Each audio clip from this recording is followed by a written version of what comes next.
এই দেশেরই মেয়ে। পত্রিকার 23তম বর্ষ, দ্বিতীয় সংখ্যা। মৃদুল কান্তিধর। স্বামীজি শরীর ত্যাগ করেছেন। নিবেদিতা তাঁর ক্রস কাঁধে তুলে নিলেন। ভারতের বিভিন্ন প্রান্তে আকুল হয়ে ছুটে গেলেন। বক্তৃতার মাধ্যমে স্বামীজির বাণী প্রচার করার চেষ্টা করলেন, মানুষের কাছে তার অন্তর্নিহিত দেবত্বের প্রচার আর জীবনের প্রতি কাজে সেই দেবত্ব বিকাশের পথ দেখাতে। তিনি আরও বলেছেন, my task is to awaken a nation. স্বামীজির স্বদেশ প্রেমে উদ্বুদ্ধ হয়ে নিবেদিতা ভারতের জাতীয় জীবনের উন্নতি আর তার সেবার জন্য অর্ধাসনে অনাহারে কাজ করে গেলেন। ভারতের জাতীয়তা আর ঐক্যবোধকে জাগ্রত করার জন্য দেশ থেকে দেশান্তরে স্বামীজির অগ্নিময়ী বাণী নিজের বক্তৃতার মধ্য দিয়ে প্রচার করার চেষ্টা করলেন তিনি।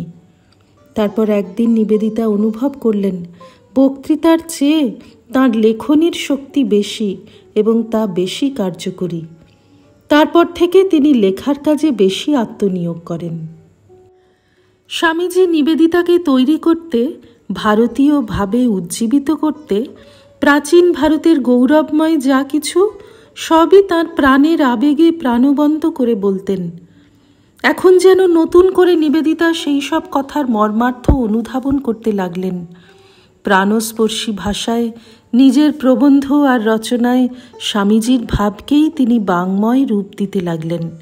এইভাবে the web of Indian life, cradle tales of Hinduism লেখা হলো, যা ইউরোপ ও আমেরিকায় বিপুল সাড়া জাগিয়েছিল।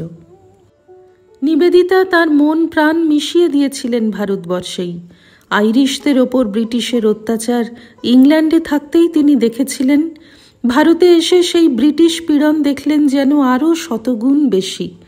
ব্রিটিশ শাসনের অবসানের জন্য নিবেদিতা আপ্রাণ চেষ্টা করেছিলেন। কত বিপ্লবীকে আগ্নেয় ভাষায় উদ্বুদ্ধ করেছেন, নানাভাবে তাদের সাহায্য করেছেন। নিজে মতবাদ হিসেবে চরমপন্থা সমর্থন করলেও কারো দ্বারা যদি ভারতের কল্যাণ হওয়া সম্ভব মনে করতেন, সে নেতাই হোক বা কর্মী, তাকে সর্বতোভাবে সাহায্য করতে চেষ্টা করতেন।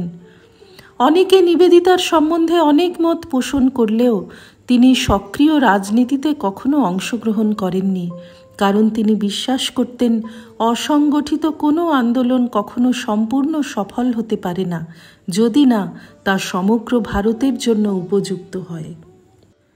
সংস্কৃতিবান আর অগ্রগামী প্রগতিশীল যে কেউ, সে সাহিত্যিক, শিল্পী, বিজ্ঞানী, ঐতিহাসিক, রাজনীতিক বা দেশপ্রেমিক যিনিই হন, নিবেদিতা তাকে অন্তর দিয়ে সাহায্য করতে, অনুপ্রাণিত করতে চেষ্টা করে গেছেন। ভারতীয় শিল্পকে বাঁচানোর জন্য, পাশ্চাত্য প্রভাবকে এড়িয়ে তার উন্নয়নের জন্য কতই না করেছেন। অজন্তা গুহাচিত্রের নকল কাজের জন্য মিসেস হেরিংহ্যাম ইংল্যান্ড থেকে এসেছিলেন। সেই সময় নিবেদিতা অবনীন্দ্রনাথ ঠাকুরকে বলে শিল্পী নন্দলাল বসু আর অসিত হালদারকে ওই কাজে নিয়োগ করলেন। নন্দলাল বসু লিখেছেন, আমরা অজন্তা পৌঁছানোর পর sister, doctor Bose, lady Bose ও গণেন মহারাজ সকলে একদিন গিয়ে উপস্থিত। আমরা আশ্চর্য হয়ে দেখলাম, সিস্টার টাঙ্গা থেকে নামবার সময় দুর্গা দুর্গা বলে নামছেন। তার পরনে সাদা সিল্কের আলখাল্লা, চুল ঝুঁটি করে বাঁধা, গলায় রুদ্রাক্ষ ও স্ফটিকের একটি মালা, মুখ দীপ্ত ও আনন্দে উদ্ভাসিত। ভারতের যা কিছু গৌরবের তাতেই নিবেদিতার গর্ব। শ্রী রামকৃষ্ণার্পণমস্তু। নিবোধত আজকের পাঠ আপনার ফোনে রোজ পেতে চাইলে সাবস্ক্রাইব ও বেল আইকন দুটোই ক্লিক করুন। রামকৃষ্ণ ভাবধারা প্রচারের সঙ্গে থাকুন।